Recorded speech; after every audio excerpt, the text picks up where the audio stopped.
क्यों नहीं रख सकते? ਕਿਹੜਾ ਲਵਾਰਸ ਬੱਚਾ ਭਾਈ ਨਾ बच्चा कत्ल कर सकता तो हवाला नहीं रख ਰਾਣਾ ਸਾਹਿਬ ਇਧਰ ਮੂੰਹ ਕਰੇ ਨਾ ਕਿੰਦੇ ਕੋ ਪੁੱਛ ਕੇ ਤੁਸੀਂ ਬੱਚਾ ਕੱਢਿਆ ਹੈ? ਜਿੰਨੇ ਰਾਤੀ ਬੰਦਾ ਮਾਰਿਆ ਹੈ ਪੂਰੀ ਮੀਡੀਆ ਤੇ ਚੱਲਦਾ ਪਿਆ। ਇਧਰ ਵੇਖ ਕੇ ਗੱਲ ਕਰੋ ਨਾ ਸਾਰੇ, ਕਿੰਦੇ ਕਹਿਣ ਤੇ ਬੰਦਾ ਕੱਢਿਆ ਜੀ? ਕਿਉਂ ਕਰਾਂ ਸਰ? ਸੁਬਾਹ ਦੇ ਬੰਦੇ ਦਲੀਲ ਹੋ ਰਹੇ, ਪੋਸਟਮਾਰਟਮ ਨਹੀਂ ਹੋ ਰਿਹਾ ਸਰ। ਪੋਸਟਮਾਰਟਮ ਕਿਉਂ ਨਹੀਂ ਹੋ ਰਿਹਾ?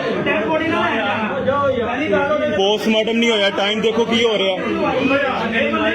ਏਡੇ ਰਿਲੈਕਸ ਜਾ ਰਹੇ ਹੋ ਤੁਸੀਂ।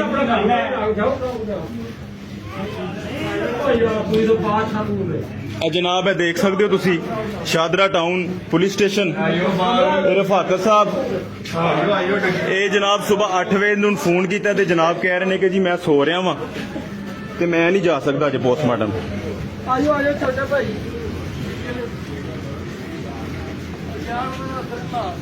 ਪੋਸਟਮਾਰਟਮ 'ਚ ਮੈਕਸਿਮਮ 8 ਘੰਟੇ ਦਾ ਡਿਲੇ ਹੈ ਭਾਈ ਜਾਣਾ ਜਿਹੜਾ ਨਾ ਕਰਵਾ ਛੜਿਆ।